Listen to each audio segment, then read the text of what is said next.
Lands are normally pretty basic, pun intended, but here are the 10 most unique lands in all of Commander that aren't basic at all. First, I gotta give an honorable mention to Urza's Funhouse and R&D Secret Lair, as they would be on this list if they were Commander legal. Honestly, Urza's Funhouse would be the number one on this list if it was legal. No joke though, the site on the card is actually real.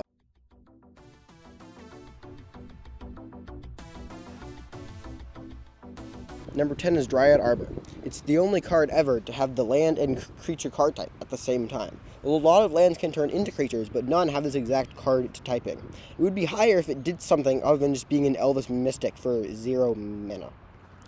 Number 9, Mirror Pool.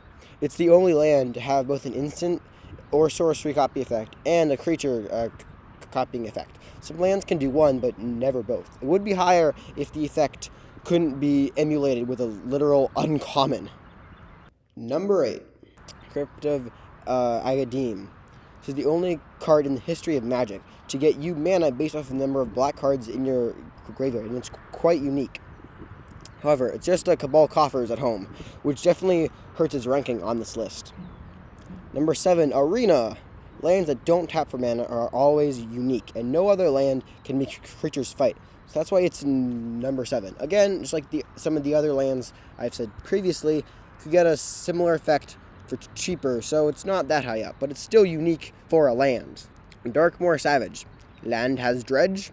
No other land has dredge, so land 6. Number 5, Gemstone Cavern. It's one of the only few cards that can enter the battlefield before the game even starts, and it's the only land that can do this. Unfortunately, the rest of its text is pretty boring. It's just a free command tower at best, and at worst, it's just a waste. Number 4, Magosai the Waterfall. It's such a unique idea to be able to take a turn and put it somewhere else in the game. It's a unique spin on the storage counter land theme, and it's the only storage counter land that's basically playable. Number 3, the World Tree. I mean, can you name a card that can eat as many gods as you can spend money on right onto the battlefield? No, you can't. I don't care if you can, you can't. Number 2, the Maze End. It's the actual first good gate payoff, and would be the only good gate payoff until Baldur's Gate. However, it's the only win the game land, and that's why it's rank 2. Okay, before I tell you the rank 1 most unique land in Commander, put it in the comments, because you're going to be wrong, okay? I bet you didn't even know this card existed, okay? Drum roll, please. It's Elephant Graveyard. Bro, it's the only elephant tribal payoff. There are only 71 elephant cards and only 21 cards that say elephant in their text box, and most of them are from creating elephant tokens. It's so obscure that I bet money on it that you didn't know it existed. It's only in 39 decks in the EDHREC, so we can debate this in the comments, but Elephant Graveyard is the most unique land in all of Commander.